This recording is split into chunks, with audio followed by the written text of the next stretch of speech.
everyone, welcome back to Crazy Gamer. Today in this video, we are gonna learn how you can easily change your email on Nintendo account. So without wasting much of our time, let's get started.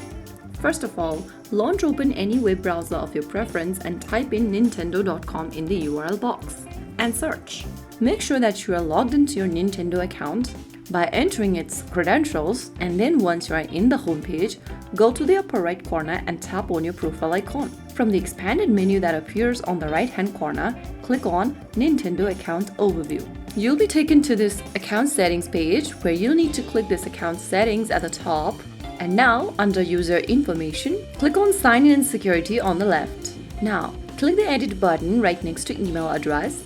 And now, enter your password for your Nintendo account to get forward. Right after you enter your password on the next page, you need to add a new email. Go ahead and type in a new email address you want to change to and click submit. Now the next thing you'll need to do is to verify the new email. Go open up the email inbox for the email that you just entered or you're trying to change to. Open up the email from Nintendo and then you'll be able to see a link generated inside it.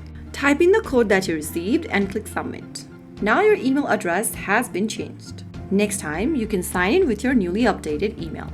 So that's how you easily change your email on Nintendo account. If you found the video helpful, don't forget to like, share, and subscribe to our channel. I will be back in the next episode. Thank you for watching.